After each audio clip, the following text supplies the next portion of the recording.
ណាបងអីវ៉ាន់ដែលទទួលបានមានកាមេរ៉ាមានឡេនមានថ្មឆ្នាំងសាក SSP កាមេរ៉ា memory card និង OTG សម្រាប់ទាញរូបចូលទូរស័ព្ទដៃ iPhone ហើយសម្រាប់កាមេរ៉ានេះគឺយើងដាក់ឡេនដាក់អីមកអស់ហើយណាឥឡូវយើងមកបើកមើល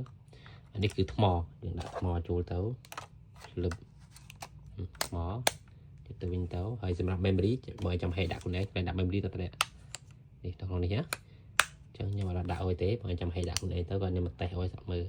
អានេះគឺយើងបើកគ្រឿងមកយើងអាចបត់មកចេះបានពឹបហើយសម្រាប់បើកគ្រឿងវាមានពាក្យថា on និង off ចុច on មកហើយវានឹងចេញរូបភាពបែបនេះអញ្ចឹងបើក Grow Blend សិនចេញរូបភាពបែបនេះអញ្ចឹងអ្វីដែលយើងត្រូវសង្កេតគឺទី1គឺ speed aperture ខ្ញុំប្រើជាប្រភេទ mode AV នេះ mode AV អញ្ចឹង mode AV យើងសេរីបានគឺសេរីបានតែ aperture ទេអញ្ចឹង aperture គឺយើងទលាអស់មកដើម្បីយើងទទួលបានពន្លឺច្រើនដោយសារតែ lens របស់យើងគឺជាប្រភេទ lens portrait aperture របស់វាគឺ 1.8 អញ្ចឹងយើងទលា aperture អស់ហើយប៉ណ្ណឹងគឺបានហើយគ្រប់យ៉ាងគឺកាមេរ៉ានៃកំណត់ខ្លួនវា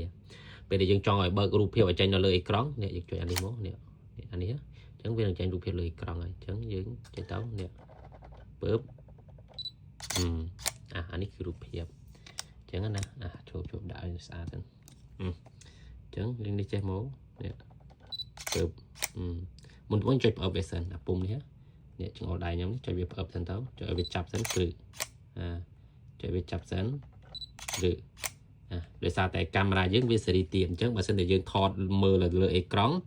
វា focus វារៀងយឺតបងវា focus វារៀងយឺតអញ្ចឹងបើសិនយើងចង់ focus លឿន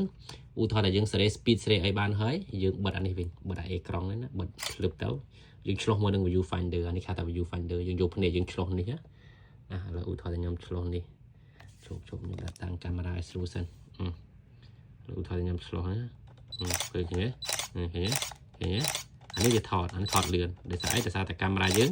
វាសេរីវាទាបអញ្ចឹងវាឲ្យយើងថតនៅ view finder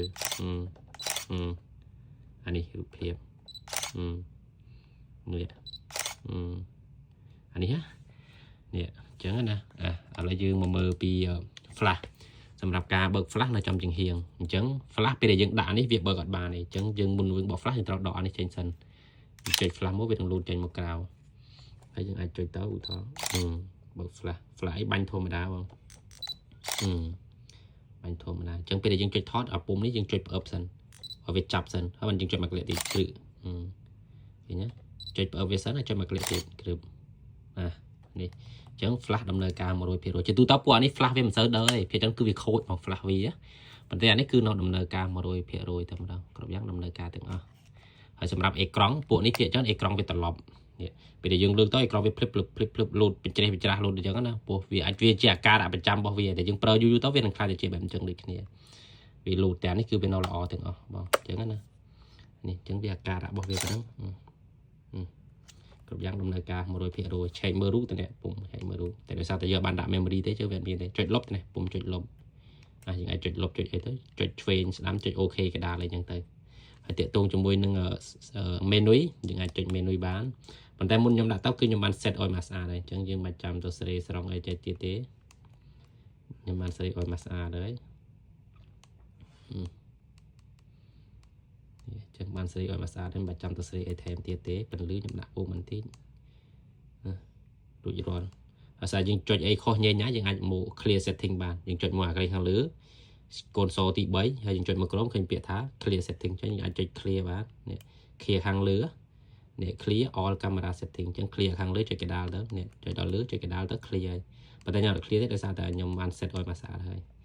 ពេលដែលចុចម្នេះយើងចុចអាពុំនេះអាពុំញ៉ាថនហ្នឹងវានឹងត្រឡប់មកនេះតែដើមអញ្ចឹងបើយើងចង់បើកអានេះបាននេះបើកយើងអាចបើកមើលបានអញ្ចឹងបើសិនតែយើងចង់ថតលឿនយើងបិទអានេះទៅនេះអញ្ចឹងមានតែប៉ុណ្ណឹងរបៀបប្រើប្រាស់ស្រួលទេបងនេះហើយថ្មដោះថ្មវិញមកមុនពេលដែលយើងជប់ប្រើយូរហើយយើងអាចដោះថ្មវិញទៅថ្មគឺនេះចេញមកនេះគឺនេះចេញមកថ្មវាលូតចេញមកក្រៅហើយអញ្ចឹងណាអញ្ចឹងមានតែប៉ុណ្ណឹងការប្រើប្រាស់ស្រួល